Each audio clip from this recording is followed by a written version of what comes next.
Okay, so we're going to have a quick walkthrough of the Campaign Tracker plugin and see how this is configured.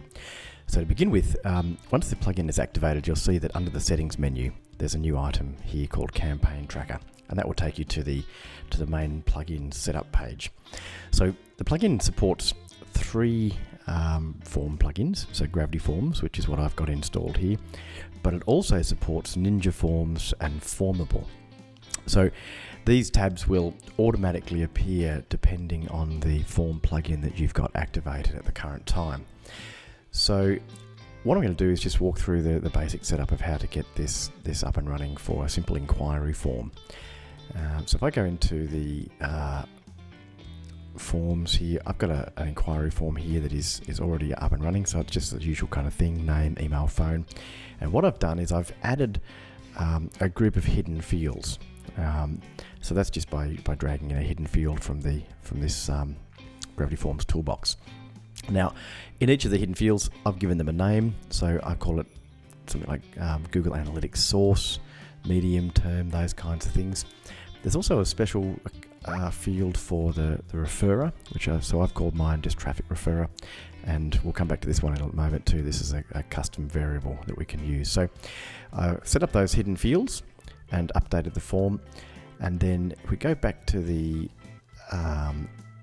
Campaign Tracker and now go to the Gravity Forms tab. So this is where we actually map the data to the form fields. So here I've actually got two forms.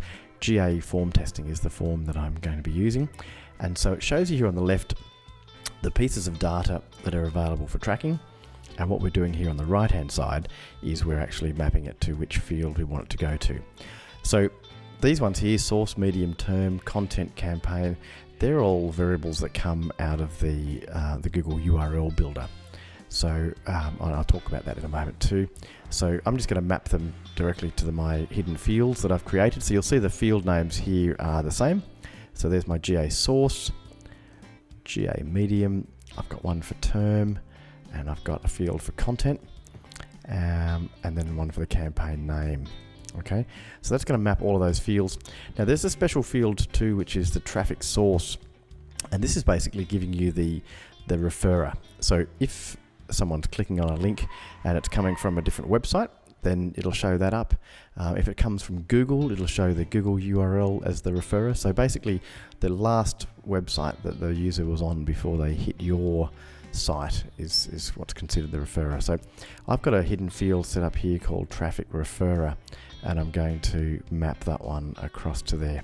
So if I save that so far, it now shows up down here, and it shows me that form number 1, which is called GA form testing, has got all of these things mapped to it.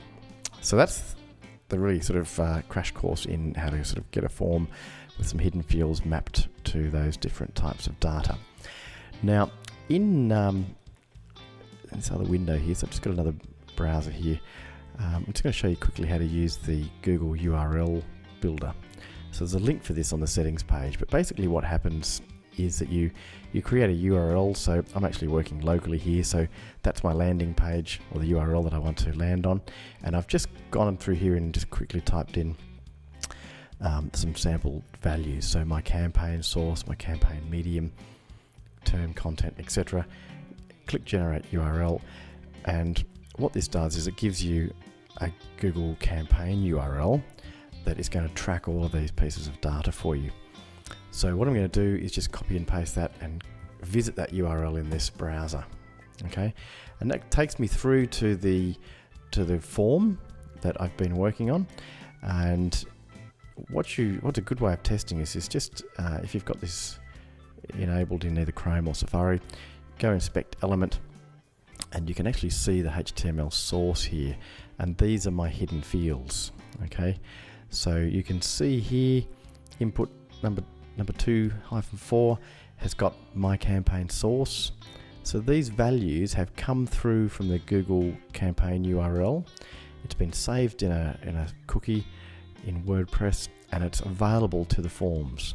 So when people are filling in the forms, these things are automatically available. Now, for the referrer, it just says direct, because I I just put that URL directly into my browser. But if I had come from a link on Google, for example, it would show me the Google URL here. Or if maybe, if it was a link that was on another website coming to yours, it would show you the URL of that referrer. So you can see there in those hidden fields, all the values have come through.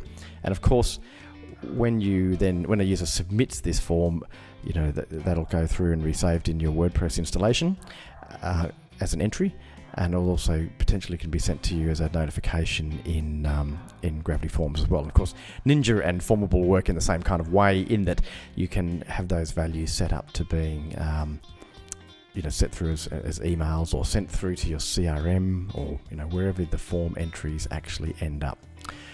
So that's just a quick kind of rundown of how that works. Now, just want to show a couple of other quick things here.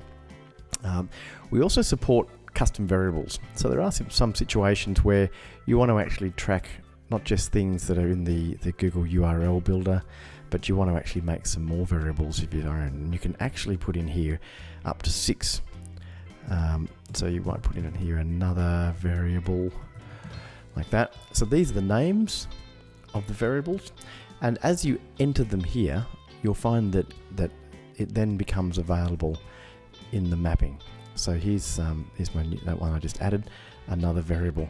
So what I can do is I can, so if I reselect that form again, and then I can choose a field in my Gravity form, and I can choose to map it, that custom variable. So I've got one here called custom variable, and I can map that to that particular setting there as well. So as well as the variables that are available from the Google campaign URLs, there's the potential to have another 6 variables that you might have set up to come through your form tracking as well. And so that's it. So that's the end of the quick demo.